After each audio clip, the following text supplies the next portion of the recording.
ஓம் ஸ்ரீ வராகிதாயே போற்றி போற்றி. என் அன்பு பிள்ளையே, உனக்காக ஒரு அவசர செய்தியினை கொண்டு ஓடோடி வந்திருக்கிறேன்.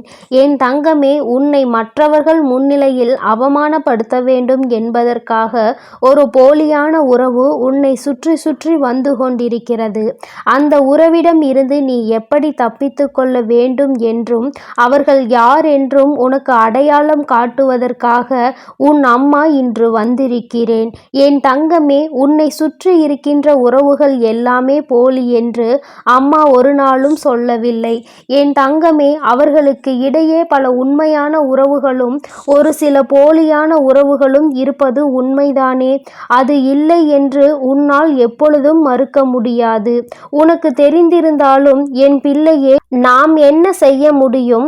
உறவுகள் வாழ்க்கையில் முக்கியம் அல்லவா? போலி என்று தெரிந்து ஒதுங்கிவிட்டால் நமக்கென்று உறவுகள் யாரும் இருக்க மாட்டார்களே என்றுதான் என் குழந்தை நீ நினைக்கின்றாய். என் தங்கமே, நீ நினைப்பது ஒரு வகையில் சரியாக இருந்தாலும் அவர்களை விட்டு ஒதுங்க முடியாத சூழ்நிலை உனக்கு இருந்தாலும் நீ ஒன்றை நிச்சயமாக செய்யலாம். அவர்களிடம் இருந்து தப்பிப்பதற்கான வழியினை நீ தேடலாம். எந்த சூழ்நிலையில் அவர்கள் எப்படி நடந்து கொள்வார்கள் என்பதை புரிந்து கொண்டு அவர்கள் உன் வாழ்க்கையில் கஷ்டங்களை ஏற்படுத்தி கொடுக்காதவாறு நிச்சயமாக என் குழந்தை உன்னால் நடந்து கொள்ள முடியும். அதற்கான சூழ்நிலைகளை நீதான் உருவாக்க வேண்டும். அந்த சூழ்நிலையை நீ எந்த அளவிற்கு சரியான நேரத்தில் உருவாக்கி கொள்கின்றாயோ அந்த அளவிற்கு நீ அவர்களிடம் இருந்து தப்பித்து கொள்வாய் என்றுதான் அம்மா உனக்கு சொல்ல வந்திருக்கிறேன். என் தங்கமே, சிலரது நடவடிக்கை சில நாட்களாகவே உன்னிடத்தில் கொஞ்சம் வித்தியாசமாக தோன்றுகிறது. அதை நீ சற்று கவனித்திருந்தால் இன்று அம்மா சொல்லும் பொழுது நீ இந்த விஷயத்தை சரியாக புரிந்து கொண்டிருப்பாய்.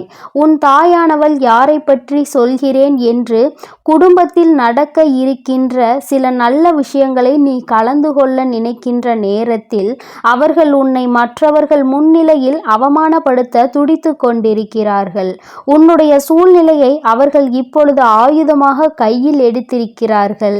என் தங்கமே, அம்மா ஒவ்வொரு முறையும் உன்னிடத்தில் சொல்கின்ற ஒரு முக்கியமான விஷயம், உனக்கு கஷ்டம் இருக்கிறது என்றால் யாரிடத்திலும் நான் கஷ்டப்படுகிறேன், என்னுடைய சூழ்நிலை இப்படி இருக்கிறது என்று சொல்லாதே என்று. அதற்கு காரணம், நீ அப்படி சொல்லும் பொழுது அவர்கள் உனக்கு உன்னுடைய வாழ்க்கைக்கோ எந்த விதமான கஷ்டங்கள் வந்தாலும் அதை நீ தாங்கிக்கொள், உனக்கு நல்ல சூழ்நிலை வரும் என்று நல்ல வார்த்தைகளை சொல்வார்கள் என்று நீ நினைக்கின்றாய். அது நிச்சயமாக கிடையாது. மாறாக அது உனக்கு தேவைதான் என்று அவர்கள் மனதிற்குள் நினைத்து கொள்வார்கள். இது போன்ற எண்ணங்களை கொண்ட மனிதர்கள் உனக்கு வாழ்க்கையில் தேவைதானா என்று ஒருமுறை சிந்தித்து பார் நீயே. இவர்கள் என்ன நினைத்தாலும் பரவாயில்லை என்று உன்னுடைய கஷ்டங்களை எல்லாம் பகிர்ந்து கொள்கின்றாய்.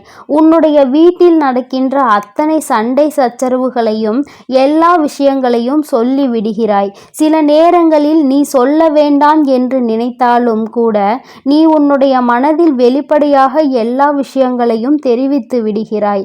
இதனுடைய முடிவு என்னவாக இருக்கின்றது தெரியுமா?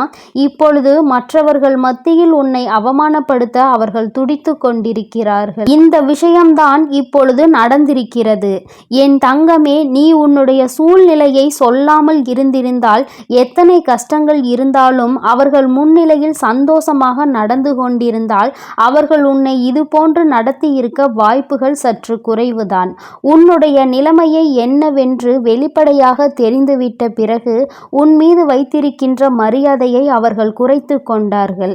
ஏனென்றால் இங்கிருக்கின்ற மனிதர்கள் எல்லாம் ஒருவரை பணத்தை வைத்துதானே எடை போடுகிறார்கள். பணம் இருந்தால் நல்லவர்கள், பணம் இல்லை என்றால் அவர்களை கெட்டவர்கள் ஆக்கி விடுகிறார்கள். இவர்கள் எல்லாம் ஏற்கனவே மனதிற்குள் சில விஷயங்களை பதிய வைத்து விடுகின்றார்கள், யாரை எப்படி நடத்த வேண்டும் என்று. நீ நல்லதே செய்தாலும் உன்னை தவறாக எண்ணிக்கொள்வார்கள். ஆனால் பணம் வைத்திருப்பவர்கள் தவறே செய்தாலும் அவர்களை நல்லவர்கள் போல சித்தரிப்பதுதான் இவர்களுக்கு முக்கியமான வேலையாக இருந்து கொண்டிருக்கிறது. என் தங்கமே, இவர்களை ஒரு நாளும் திருத்த முடியாது. ஏனென்றால் அவர்கள் அங்கே பாவ மூட்டையை தூக்கி சுமக்க தயாராகி கொண்டிருக்கிறார்கள். ஆனால் என் குழந்தை, உன்னுடைய மனநிலையை மாற்றி உன்னால் பாதுகாத்து கொள்ள நிச்சயமாக முடியும். அதற்காக தான் அம்மா உன்னிடத்தில் இந்த விஷயத்தை சொல்லிக் கொண்டிருக்கிறேன். என் தங்கமே, சில விஷயங்கள் உனக்கு நிச்சயமாக மன கஷ்டத்தை இவர்களால் கொடுத்திருக்கின்றது. நான் சொல்லிதான் எல்லாம் உனக்கு தெரிய வேண்டும் என்ற அவசியம் ஒருபோதும் கிடையாது. சுற்றி இருக்கின்ற உறவுகள் எப்படிப்பட்ட உறவுகள் என்று நீ முழுமையாக தெரிந்து வைத்திருக்கின்றாய். வேறு வழி இல்லாமல் பேசிக்கொண்டிருக்கின்ற இந்த நேரத்தில் இவர்களிடத்தில் உன்னை பற்றிய வெளிப்படையாக எல்லா விஷயங்களையும் நீ இனிமேலாவது சொல்வதை நிறுத்திவிடு. என் தங்கமே, ஆறுதலுக்கு தேட வேண்டியது இவர்களை கிடையாது. ஆறுதலுக்கு யாரும் இல்லை என்பதற்காக இவர்களிடத்தில் சொல்லி மேலும் மேலும் நீ கஷ்டத்தை தேடிக் கொள்ளாதே. என் குழந்தையே, உன்னுடைய மனதில் இருக்கின்ற சில எண்ணங்கள் இவர்களால் கேலியும் கிண்டலுக்கும் ஆளாகி இருக்கிறது. ஒரு நாளும் நீ இதை நிச்சயமாக செய், உனக்கு வெற்றி கிடைக்கும் என்று ஒரு நாளும் நல்ல வார்த்தைகளை உனக்கு சொல்லியது கிடையாது. ஏனென்றால் இது அவர்களினுடைய பிறவி குணம். அவர்களால் இன்னொருவர் வாழ்க்கை நன்றாக இருப்பதை ஒரு நாளும் ஏற்றுக்கொள்ள முடியாது.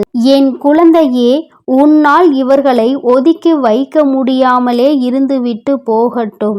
ஆனால் அம்மா சொல்வது போல இவர்களிடத்தில் இருந்து நீ கவனமாக இருக்க உன்னால் நிச்சயமாக முடியும்.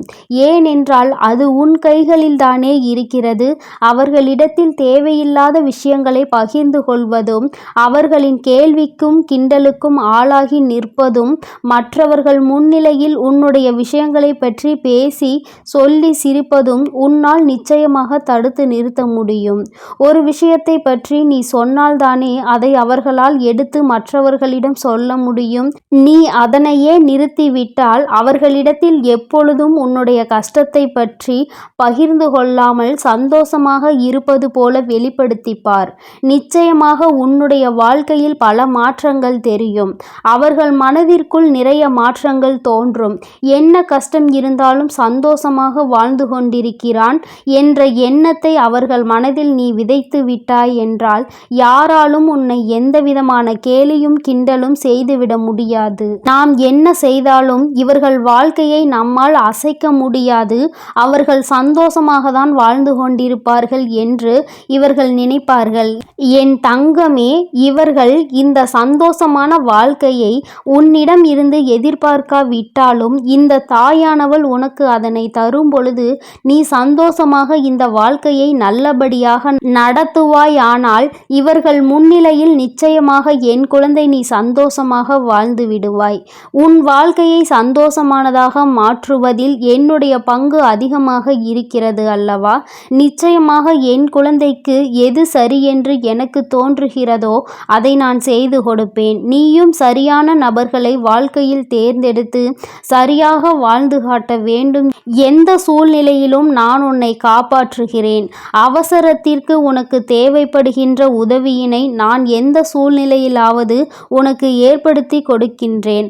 அதனால் எல்லாமே நல்லபடியாக நடக்கும் என்பதை மட்டும் புரிந்து கொண்டு சுற்றி நடக்கின்ற விஷயங்களை எல்லாம் மனம் தளர விடாமல் அடுத்தவர்கள் முன்னிலையில் உன்னுடைய வேதனையை வெளிப்படுத்தாமல் நீ இருந்து விட்டால் போதும்.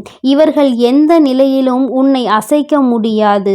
என் குழந்தைக்கு வாழ்க்கையில் எல்லாமே அதன் பிறகு நல்லதாகவே நடக்கும். போலிகள் மத்தியில் வாழ்ந்து கொண்டிருக்கின்றாய். சற்று கவனமாக இருக்க வேண்டியது அவசியம் என்றுதான் அம்மா உன்னிடத்தில் இத்தனை நேரமும் பேசிக்கொண்டிருக்கிறேன். ஒவ்வொரு நாளையும் கடக்கும் பொழுது மனதிற்குள் கஷ்டங்களையும் துன்பங்களையும் சுமக்காமல் எல்லாவற்றையும் எதிர்கொள்கின்ற சாமர்த்தியம் உனக்கு இருக்கிறது என்ற நம்பிக்கையை மட்டும் உனக்குள் கொண்டு இருந்தால் போதும். இந்த வாழ்க்கை உனக்கு நிச்சயமாக சந்தோஷத்தை மட்டுமே கொடுக்கும் என்பதை நீ புரிந்து கொள்வாய். வெற்றி என்பது என் பிள்ளைக்கு சொந்தமானது. யாராலும் அதை உன்னிடத்தில் இருந்து தட்டி பறிக்க முடியாது.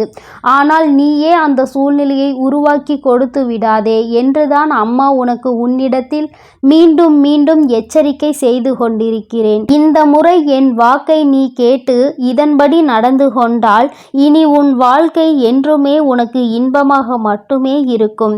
என் செல்ல குழந்தையே, இந்த வராகி அம்மாவினுடைய ஆசீர்வாதங்களோடு நீ எப்பொழுதும் சந்தோஷமாக மட்டுமே இருப்பாய் என்பதை மனதில் கொண்டு நீ நிம்மதியாக வாழப்பார்.